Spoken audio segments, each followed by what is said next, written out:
Police say that they are terrorizing Long Island neighborhoods with shootings and carjackings. And now 18 alleged gang members are behind bars. One of their crimes made headlines in October, the shooting outside Congressman Lee Zeldin's house in Shirley. CBS 2's Carolyn Gussoff reports tonight. Freeport, Long Island, early 1990s today. The sun beats down on the streets of Freeport, Long Island. We see a gritty, urban landscape with rundown buildings and a palpable sense of tension. In the early 90s, Freeport, Long Island, was a powder keg waiting to explode. It was in this environment that the seeds of the blood gang were sown. A car pulls up to Stephen Street part tone, Hope out in all red to greet his right-hand man. Ars had Corleone managing, and in charge of the trap Corleone had on Stephen Street, Tun told. That he want to make everybody on the block blood so they sell drugs for us, but the set was ran on mafia rules. They were the mafia foundation. Tough and streetwise individual, as Tun, Corleone were walking through the neighborhood, they exudes an aura of authority and respect. Tun had just returned home from a stint in prison, and he was about to make a move that would change the course of history for Freeport and the surrounding areas. Someone incarcerated in federal prison can have access to this quantity of drugs and can actually direct. Tun walks purposefully down Stephen's Inn, the heart of Freeport, and stops in front of a group of young men.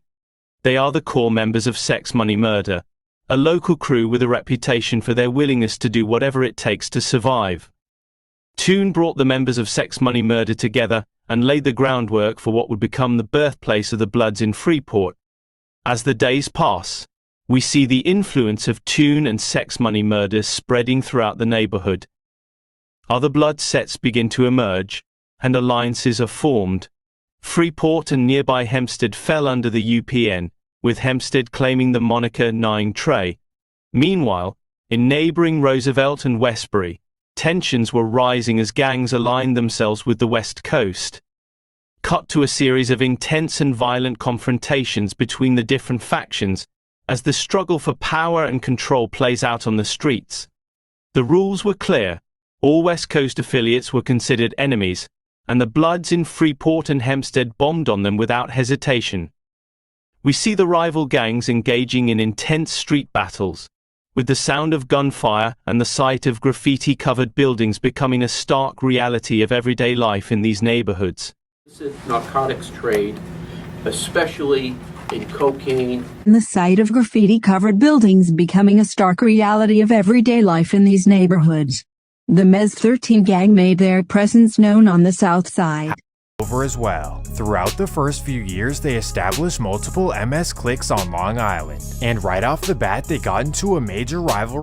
The Mez gang made their presence known on the south side of Freeport, establishing themselves as a formidable force to be reckoned with. Mez was a Rufus Murders gang, and their clashes with the Bloods only served to heighten the tension in the area. Surrounding areas forever changed by the rise of the Blood and Crip. Mez gang, setting the stage for years of conflict and struggle that would leave an indelible mark on the community. The bloodshed was just beginning. 1998, Freeport, Long Island, 1998. The camera pans over the tough streets of Freeport, Long Island, depicting the poverty, crime, and lack of opportunities that plague the neighborhood. Young men congregate in small groups, seeking a sense of belonging and protection. In the streets of Freeport, Long Island, a group of young men came together to form a bond that would eventually become one of the most notorious gangs in the area. Among them was Tun, a charismatic and street-smart individual who had just returned from a prison bid. The emergence of the Bloods in the state prison system provided an opportunity for these young men to establish a powerful organization and a presence in the streets. Stephen Street, Freeport. In Freeport, 2 people are hurt during what police describe as a gang-related shooting. This happened early Sunday morning. Along with Doughboy, Scrooge, Drastic, Riz, even though Corleone was from Stephen Street, and there with the Blazers he was 9 Trey because right when Tun started his leadership supreme, Blood, and was recruiting Corleone, got incarcerated. Blood's gang member from Hempstead is headed to prison. Around that same time, and became 9 Trey in the Nassau County Jail with his homies from Terrace Avenue. They was his trusted friends, including members of Sex Money Murder. Gather on Stephen Street at G. Moon's house to lay the foundation for the gang's first set.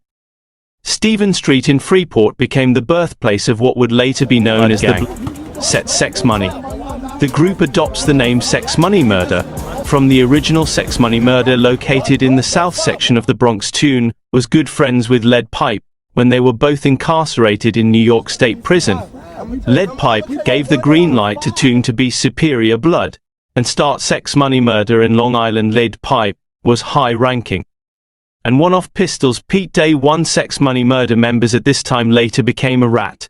But that's another story. If you know, reflecting their desire for wealth, respect, and a readiness to fight for their cause. Inspired by the Soundview, Bronx, New York, despite not being from the Bronx. Hempstead. The gang's influence extended into nearby areas, including Hempstead, where another set emerged under the name 9 Trey. The camera captures the members of Sex Money Murder and 9 Trey establishing a strong presence in the streets, marking the beginning of the Notorious Blood Gang's dominance in the area.